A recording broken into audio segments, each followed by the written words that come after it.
Hello, I'm Zeenat Ahmed-Peto, Cognitive Hypnotherapist and NLP Master Practitioner. Welcome to episode 8 of From Burnout to Authentic Alignment.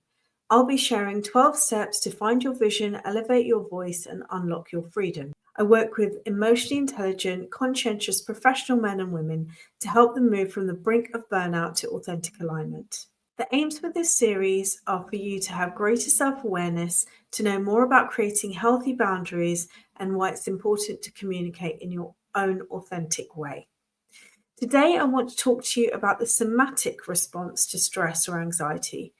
This is where your emotional distress can manifest as physical symptoms, and this is more common than it sounds. So symptoms I hear about regularly could be stomach aches, nausea, indigestion, anything to do with your digestive system, including loss of appetite, and it can also increase your desire to eat because, we all know someone who says, I just can't eat when I'm stressed, and we know someone else who will experience emotional eating. So it will just affect them in different ways. Stress can also manifest as tense muscles, headaches, and it can affect your breathing or your ability to express yourself, as it did for my client. Every time he felt overwhelmed with his feelings of stress, it would affect his throat and his breathing. This man was a successful and articulate leader in his field, very successful in many parts of his life, but he struggled to communicate in one specific area of his personal relationships. It felt to him that he couldn't get the words out, like they were suppressed or stuck. And looking back to his childhood, he could describe instances where he was told to be quiet, he was told not to make a fuss and not to speak up. He basically internalized the idea that he should never complain or protest or really express an opposing view. So you can imagine what his young mind picked up during his childhood. As an adult, these early experiences were still having an impact on him to the extent that it affected his breathing. He would experience a lump in his throat, and he said his voice felt as if it was strangled. The words couldn't get out, they were not flowing. He would experience having a lump in his throat. His voice felt strangled as if the words were not flowing. And this would lead to him losing his confidence about what he wanted to say, feeling unclear and foggy in his mind. So now I'd like you to consider this for yourself.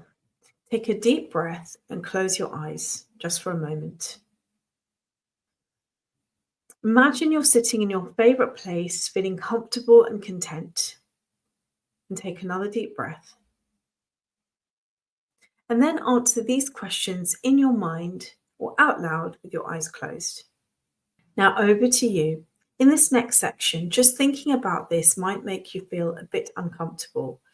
I want you to know that this exercise will help you to recognize it, because this is about gathering information and connecting the physical feeling with the emotional response.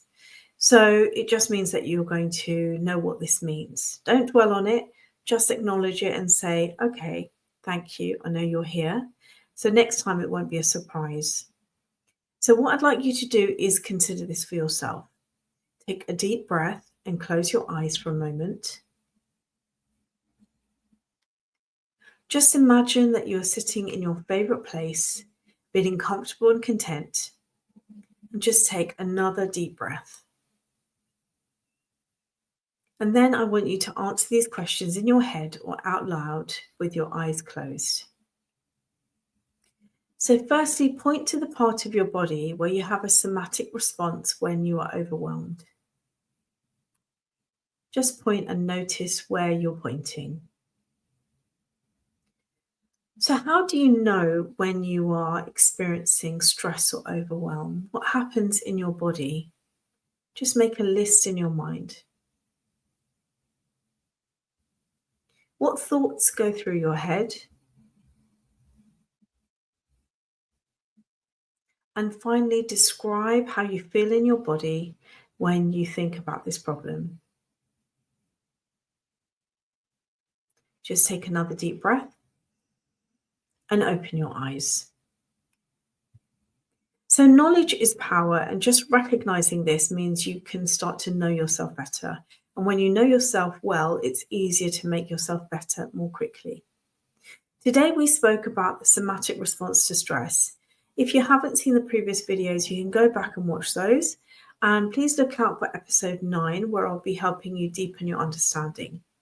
If you enjoyed this video, please hit like and subscribe and the bell to be notified of new videos.